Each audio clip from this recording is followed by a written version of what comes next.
Hello, everyone. Thank you so much for joining us. My name is PNPN, founder and CEO of Amotions. Amotions is a platform focused on helping managers and hybrid teams connect better with each other, improve their productivity by upskilling them with AI-powered coaching. And we're excited today to have Robert Chestnut here. Robert is the former general counsel and chief ethics officer at Airbnb. He also served in leading legal teams at eBay, Check, and a few other companies. And before that, worked in government as well. And Rob, we are so excited and honored to have you here. Thank you so much for joining us. Thanks for having me. Thank you. And you have an exciting book that that you launched recently called Intentional Integrity. I'm curious to learn a little bit more about you and your book. Is there anything you would like to add to your introduction?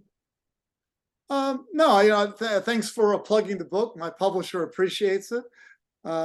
It's been very well received. I think it's important to talk about integrity in business. Too often we only talk about the bottom line profit and revenue, which is obviously extremely important. But I think running your business in a way that has integrity, ultimately, I think makes you even more successful in business. So wanted to write the book about that, and always fun to talk about it with people. From your experience leading teams at various companies, how do you see the ethics and integrity side impacts the bottom line? Well, I think that there are times where in the short run, you may think about what you're doing through an ethical lens, and the short-term decision might help to do the wrong thing, might help your bottom line in the short term. But what I see is that companies that operate with integrity actually outperform the stock market, and they outperform their competitors. There's a lot of fascinating data on it, but the reason behind it, when you think about it, makes a lot of sense. Employees today want to work for companies and get more than a paycheck out of it. Employees want to feel as though they're working for companies that have values that are aligned with their own. And they want to feel like they're changing the world in a positive way when they go to work.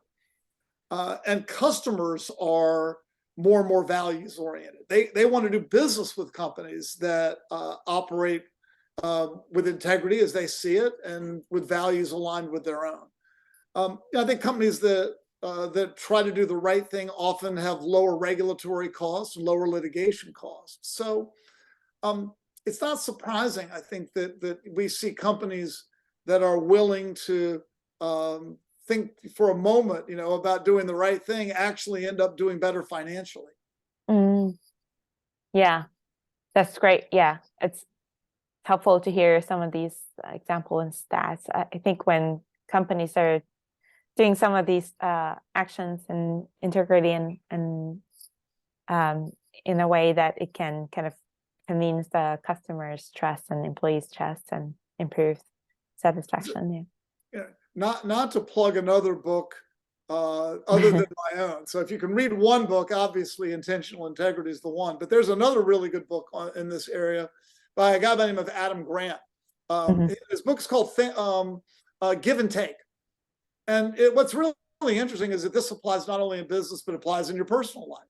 Right. Adam really found that people who are takers, that is, people who are just, who see the world very much in a zero-sum game. They can be selfish. They're in it for themselves. They look at everything through the lens of, how does it benefit me? And then there are givers. And givers are people who actually think about others and try to do things, do the right thing, and are concerned about other people and have empathy and take the time maybe to help other people. What he found in his research is that intelligent givers actually are more financially successful than takers. I mean, you would think that the taker, always worried about just themselves and selfish, would come out better financially. In reality, the intelligent giver does. The giver, someone who takes time for others, listens to others, and thinks about helping others. Not all the time, to the exclusion of getting work done, but getting their own work done, but taking time for others as well, those people are more successful in life, even financially. So I think it's actually a good life lesson that applies broadly. Yeah, yeah, that's very true. What are the lessons you have learned from your career of leading teams and working on all these great companies? Well, integrity doesn't just happen naturally. I think it's a lot like a garden.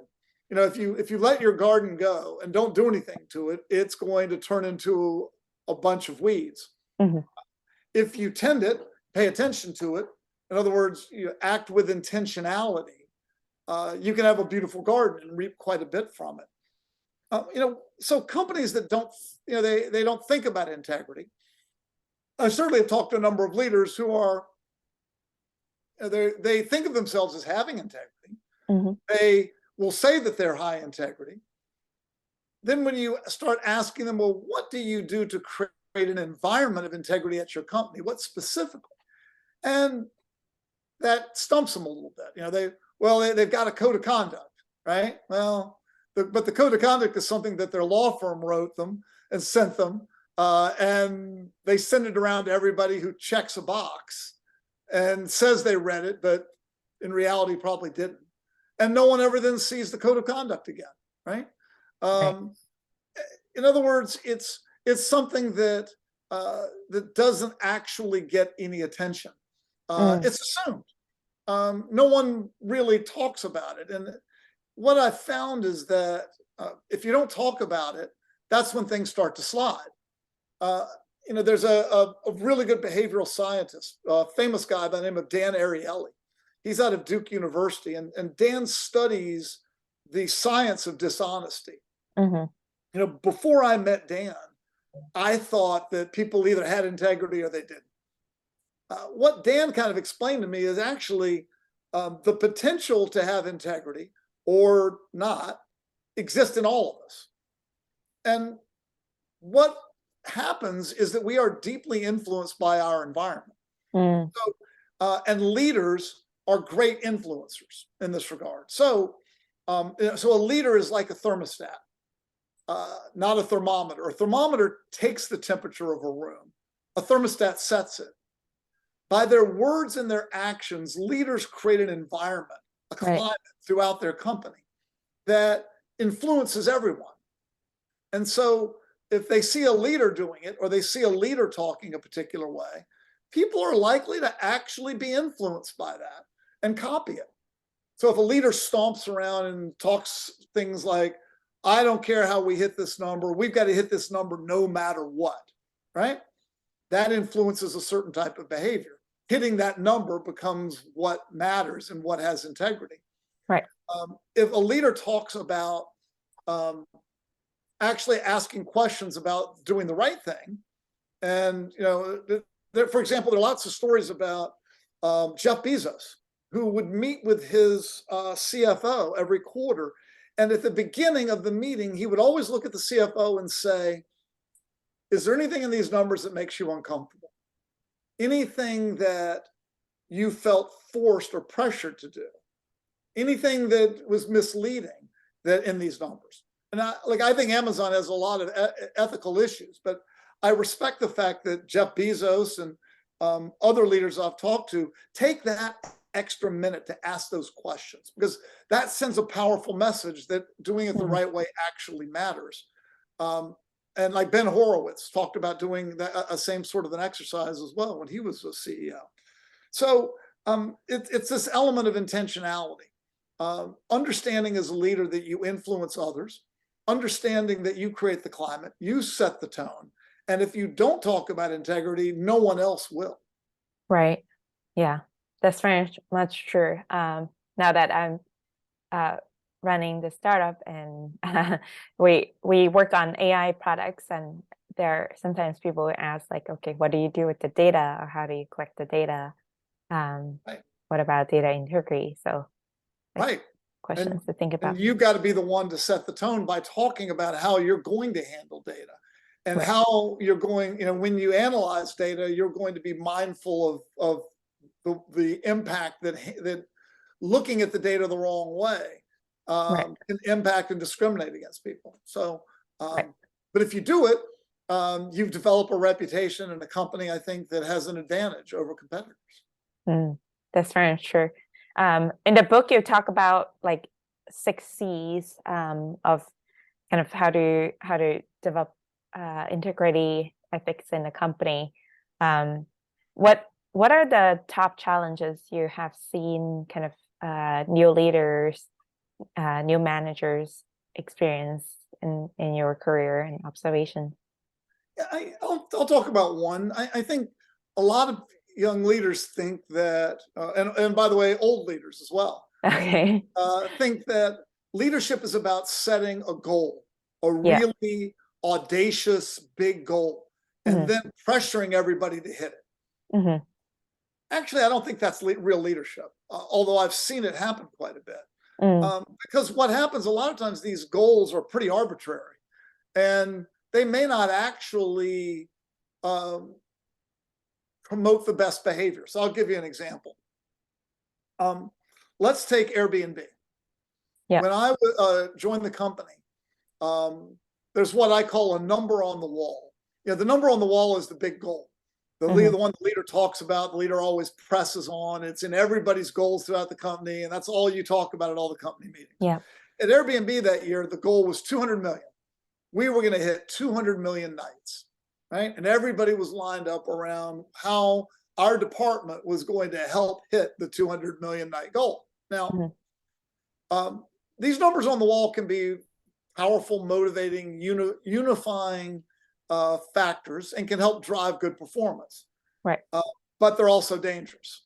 I noticed one day that there were a number of hosts on Airbnb that were getting bad ratings. You know, on a scale of 1 to 5, you should have ratings of at least 4. I was noticing hosts with ratings of 3 or even less. So I went into the team and said, what are we doing with these hosts on our site? Why are these hosts, these 2 and 3-star hosts, still on Airbnb? Their pictures are misleading. The places that they're offering on Airbnb aren't cleaned properly. They're not providing a good welcome experience. These people are going to kill our business and drive guests away. And I'll never forget, the leader of the team looked at me and said, well, Rob, you're right, but 200 million, we've got to hit 200 million nights, and even a bad night is still a night. And that says a lot. That illustrates exactly how companies that push too hard on a number and don't think about how pushing on that number can actually be the wrong thing. We went back and then changed it to 160 million good nights. That is, a night only counted if it was a 5-star night. So now the incentives were lined up so that we were providing the best experience for our guests and driving toward a better long-term goal that would build the brand and build the company. And that's what you need to be doing when you're operating a business. You know, Wells Fargo is another good illustration of this.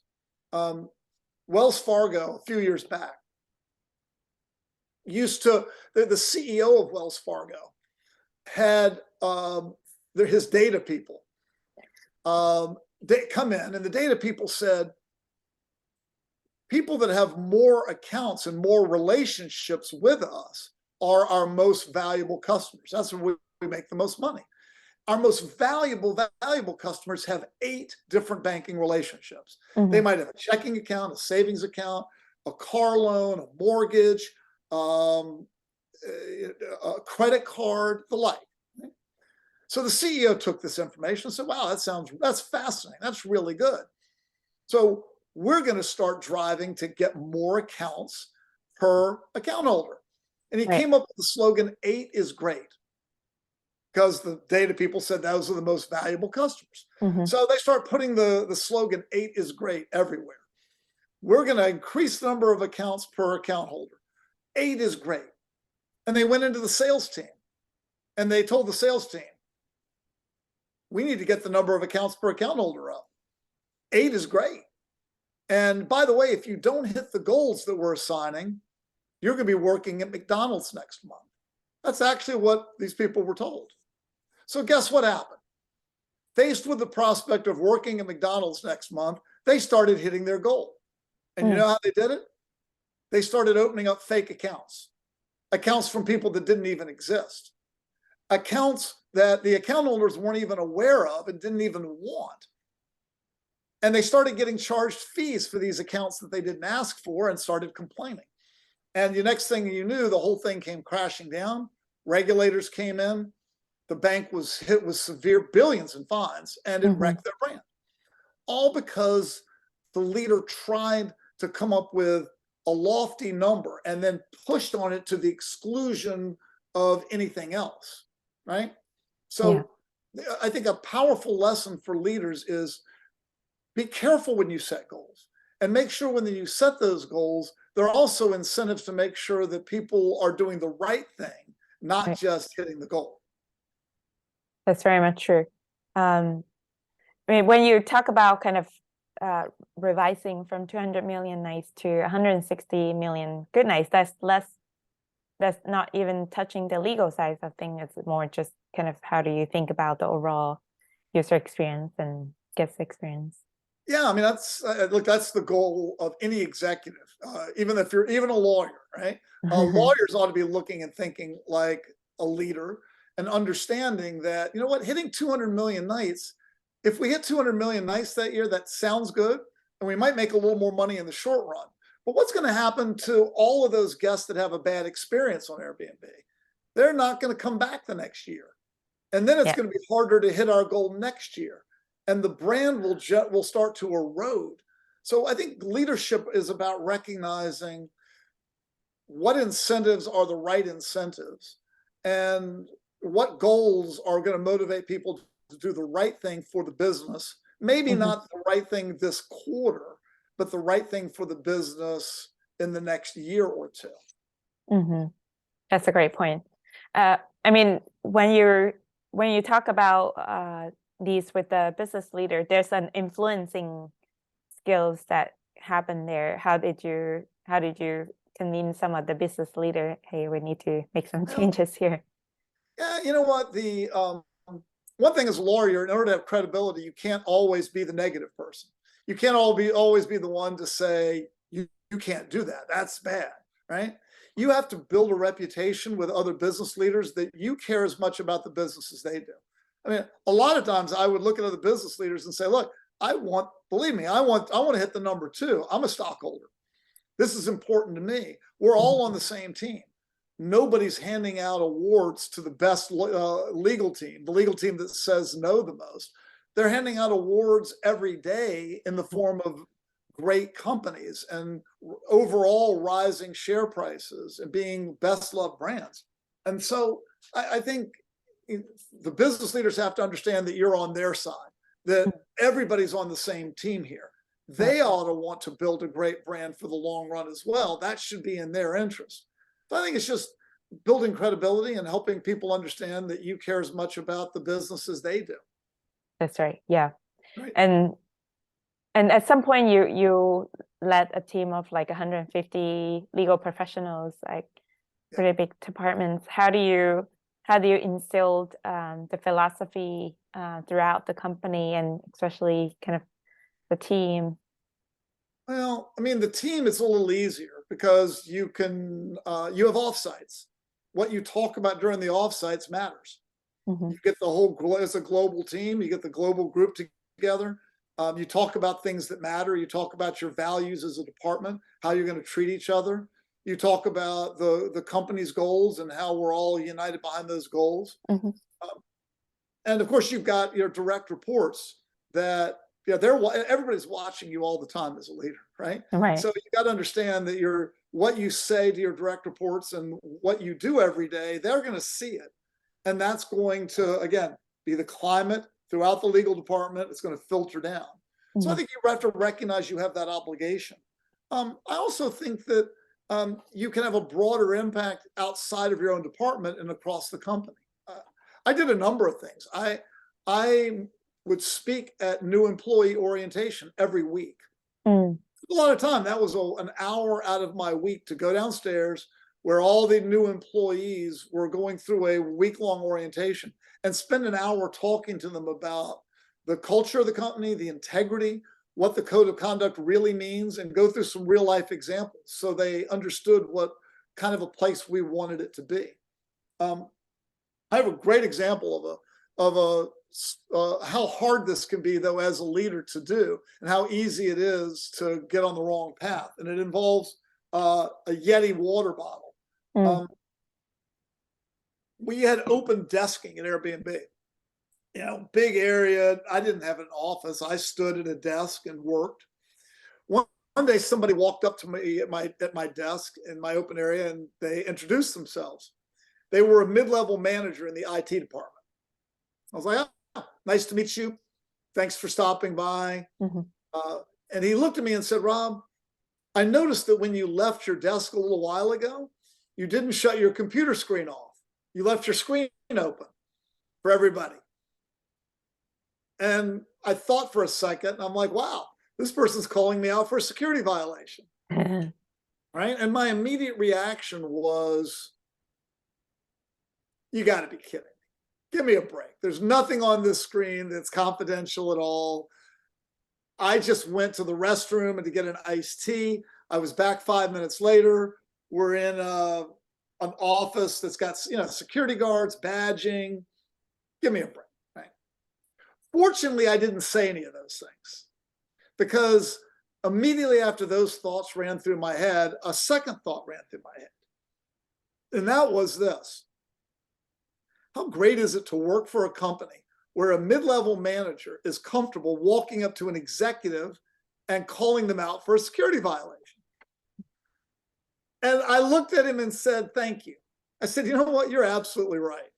Of all people in the company, I'm the general counsel. I ought to be setting a good example on this sort of thing. And I said, and I got careless. I can't tell you how much I appreciate you letting me know about this. I've got to do better. Thank you. And he showed me how to hit like 3 keys on my keyboard and quickly lock my screen securely. And then he walked off. And I thought, that was really actually pretty cool. I'm glad he did that. And then I started thinking about the water bottle. At Airbnb, we had these integrity water bottles. They're made by this company called Yeti. They're very nice metal water bottles. Yeah. And they have this powder coating on them. And the integrity group in the company actually had 100 of these made up. Oh. Airbnb color, Airbnb logo, and our phrase, integrity belongs here. That was the slogan for our integrity program. And what we would do is whenever somebody raised a good integrity point or raised a good integrity question, we would give them an award we called them Integrity Yetis. And you started seeing them pop up on people's desks, and people would use them for water and stuff around the company. So I thought, this guy deserves an Integrity Yeti. And then I thought, you know what? This is even a bigger opportunity. Next company meeting, I pushed Brian aside at the microphone and say, I've got a story I'd like to share. And I shared in front of the whole company my security violation score, right? And then I told everybody about somebody that had the courage to walk up to me and call me on it. And I had him stand up and I gave him an Integrity Yeti in front of everybody in the company. And everybody gave him a huge round of applause. He sent me a note 2 years later, told me it was his proudest moment in 6 years of working at the company. Right? Wow. $30 water bottle. But by what he did and by recognizing him for it in front of everybody, I think leadership sent a message that it's okay to raise your hand and speak up. Speak truth to power. If you see something that's not right, speak up. You're not going to lose your job for it or anything. To the contrary, we're going to give you an award for it. So I think you have to, as a leader, look for opportunities to reinforce the kind of behavior that you want. Right. And how does that apply in the remote hybrid world? Yeah. Well, I think it's harder because I really believe in authentic human communication. And it's hard doing it when everybody is remote. It's hard to establish a culture. Yeah. I think a lot of culture in a company gets built through I don't know, the founder of Zappos called it collisions. accidental collisions, people running into each other in the hallway or in the break room over a cup of coffee, overhearing something that's interesting and chiming in. And I believe in collisions, and I believe in the power of those collisions to change cultures. And you can't do that as easily in a remote work world. So in a remote work world, for me, what's really important are offsites, getting together face to face, periodically as a group, and with intentionality, going over things that are important to the kind of business you want to be. And that's how culture will get set in those sorts of settings. So I'm a believer in doing those sorts of things. That's great. Yeah, thank you. Thank you so much for sharing all these insights and wisdoms. Any kind of advice or tips you have for any leaders or working professionals or founders listening to this? Well, I think it's all about what are you doing to drive integrity into the culture of your company? And it's not going to be accidental. Your law firm's code of conduct or the compliance poster on the wall is not going to do it. It's got to come from your words and your actions. So if you want to operate a company with integrity, ask yourself, what am I doing to drive integrity into the culture of my company? So it's like be aware of the words and actions, be aware of it, and also make it a part, be intentional about it. In other words, have a plan. At your offsite, take 15 minutes to talk about your values and what the right thing is. Recognize somebody that did the right thing. Take another look at the number on the wall and your goals, and make sure that it's motivating the right behavior, not the wrong behavior. Right. Okay. These are great wisdom. Thank you so much for sharing all of that. Thanks again for this great wisdom from different companies. Thank you.